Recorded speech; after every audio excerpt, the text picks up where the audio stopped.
protection of civilians during armed conflicts has become an uphill task.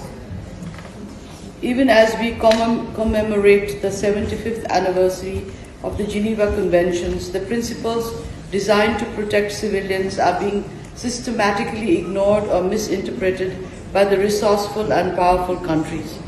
Mr. Chair, it is a bitter reality that no country is immune to the deteriorating impact of the Russia-Ukraine war and the ever-growing conflict in the Middle East. We are empathic to the humanitarian situation in the war-torn countries, which are pathetic and extremely inhumane indeed. The global state of civilian protection is tragic, and our collective conscience is shattered. Nowhere is this more evident than in Gaza, currently, where the humanitarian crisis is almost unfathomable.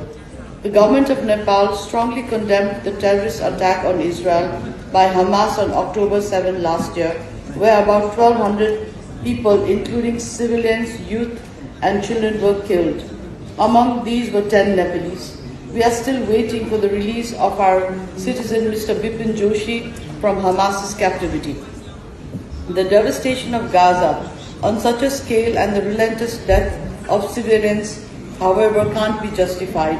Nepal univocally condemns the indiscriminate attack on civilians, including UN officials, humanitarian workers, journalists, health professionals, and civilian infrastructures by all parties to the conflict.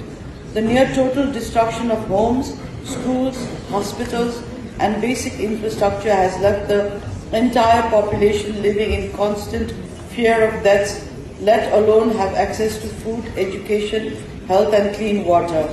No one is safe in Gaza, neither civilians, nor children, nor humanitarian workers, or UN personnel.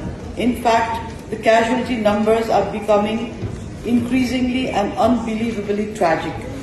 To our utter dismay, the West Bank is also facing increased settler violence, forced displacements, and widespread human rights violations.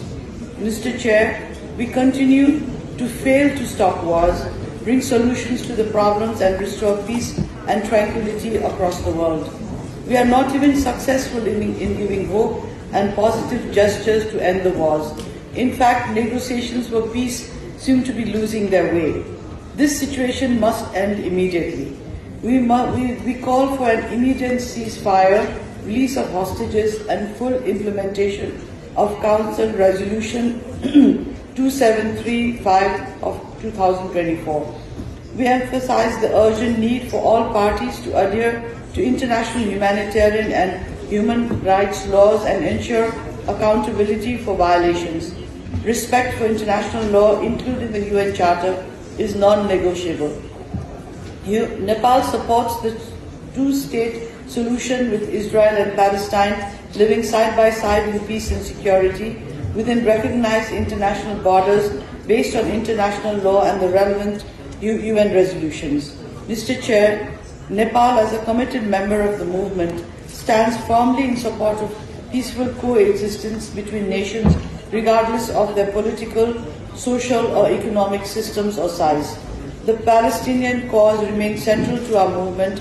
NAM should continue calling for a ceasefire, halting illegal settlement activities in the West Bank, and promoting initiatives that facilitate humanitarian assistance and post-conflict reconstruction and development in Gaza. Above all, it is incumbent upon the international community to consistently and constructively push for the two-state solution so that Israel and Palestine can live in perpetual peace. Let us unite in our collective call to bring peace in the world. Thank you, Mr. Chairman.